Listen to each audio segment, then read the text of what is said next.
agama, ras, budaya, dan suku bangsa. Kira-kira itu materi apa ya dalam pembelajaran kelas 3 SD?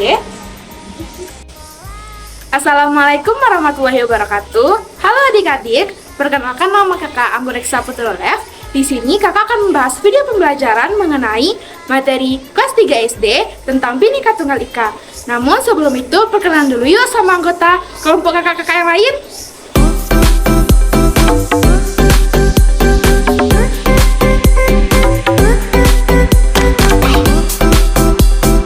Nah, udah kenal kan sama kakak-kakak anggota kelompok 3 sesi 21 BKT 13? Kalau udah kenal, kita langsung masuk pada materi aja ya adik-adik tentang Bhinneka Tunggal Ika.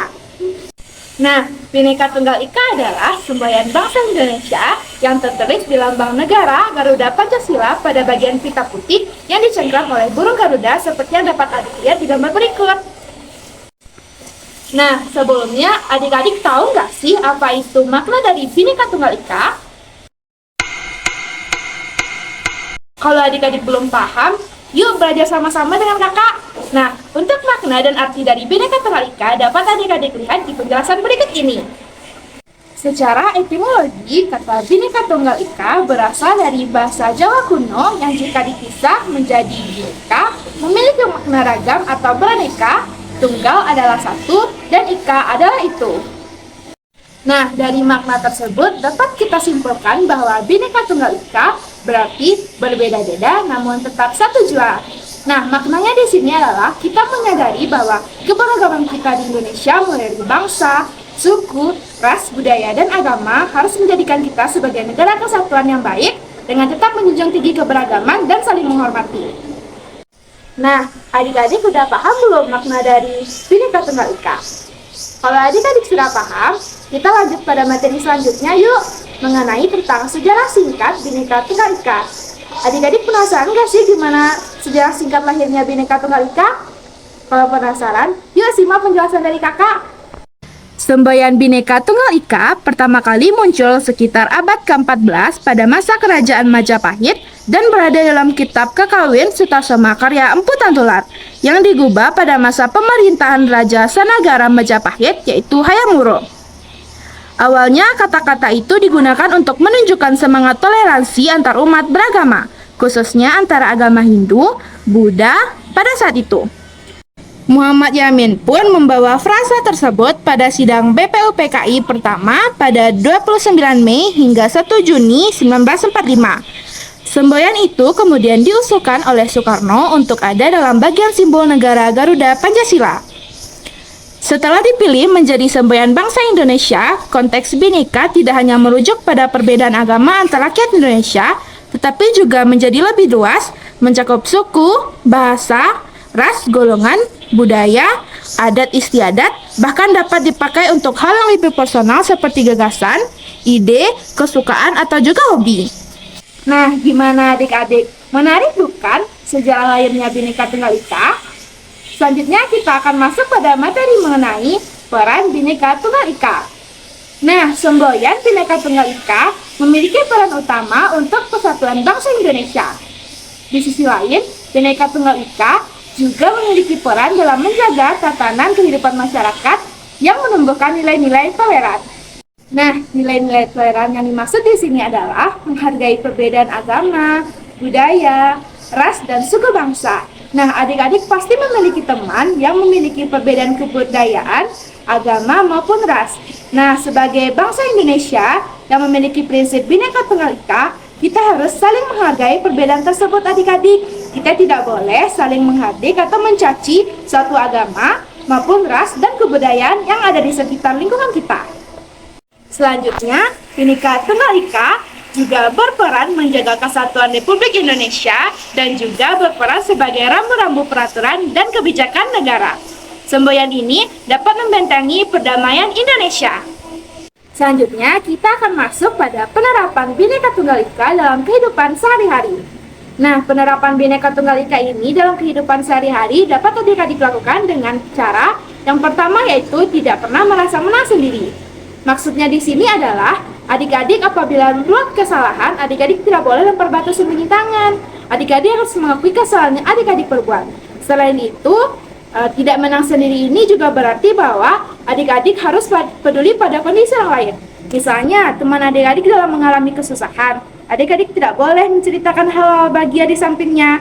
Tolong hargai teman-temanmu dengan rasa simpati dan empati. Nah, penerapan Bhinneka Tunggal Ika dalam kehidupan sehari-hari yang kedua adalah musyawarah untuk mufakat. Musyawarah dan mufakat maksudnya di sini adalah apabila adik-adik ingin mengambil sebuah keputusan, usahakan keputusan tersebut atas hak bersama ya adik-adik. Contohnya adalah pemilihan ketua kelas. Apabila adik-adik melakukan pemilihan ketua kelas, usahakan pemilihan ketua kelas tersebut dilakukan dengan cara musyawarah dan mufakat bersama teman-teman dan para guru. Peranan Bhinneka Tunggal Ika dalam kehidupan sehari-hari yang ketiga adalah saling menghargai. Maksudnya di sini adalah kita harus saling menghargai perbedaan yang ada di sekitar lingkungan kita, misalnya perbedaan agama, ras, budaya, dan suku bangsa. Nah, penerapan Bhinneka Tunggal Ika yang keempat dalam kehidupan sehari-hari adalah bersikap adil. Maksudnya di sini adik-adik tidak boleh membedakan teman-teman. Misalnya, adik-adik memiliki teman yang berbeda, maka adik-adik tidak boleh mengucilkannya, karena hal tersebut merupakan contoh sikap tidak adil. Nah, adik-adik sudah paham kan mengenai peranan Bhinneka Tunggal Ika dalam kehidupan sehari-hari?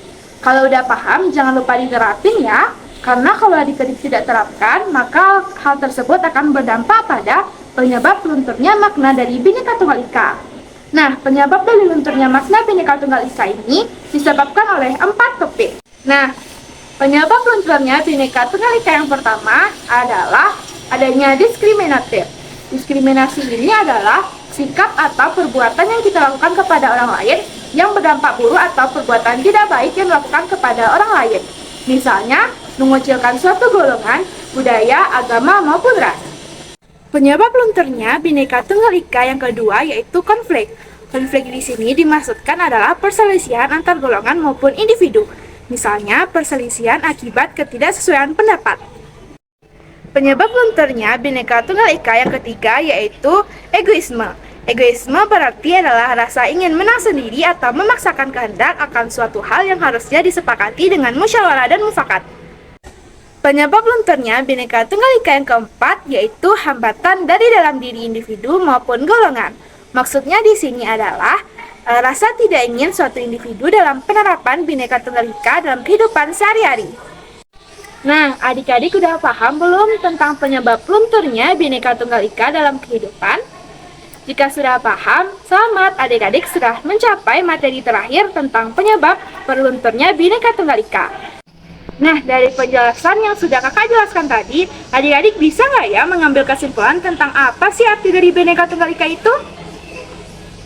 Kalau adik-adik sudah bisa menyimpulkan, kakak bantu sedikit ya tentang kesimpulan mengenai materi tentang bentuk atau pengertian dari Bhinneka Tunggal Ika. Nah, Bhinneka Tunggal Ika ini memiliki makna bahwa beragam-ragam atau berbeda-beda namun tetap satu jua. Maksudnya di sini adalah kita tidak boleh membeda-bedakan suatu individu atau golongan dan kita harus saling menghargai satu sama lain. Jadi adik-adik mulailah menghargai setiap perbedaan kecil yang ada di lingkungan sekitar agar makna dari Bhinneka Tunggal Ika dapat berjalan dengan bagaimana semestinya. Nah, semoga adik-adik dapat mengambil banyak pembelajaran pada materi kita pada hari ini. Sekian dulu ya pemaparan materi dari kakak-kakak kelompok 3. Sampai bertemu di pemaparan materi selanjutnya. Tetap semangat dan jadilah anak bangsa yang dapat menegakkan Bhinneka Tunggal Ika dalam kehidupan sehari-hari. Sampai jumpa lagi, dadah!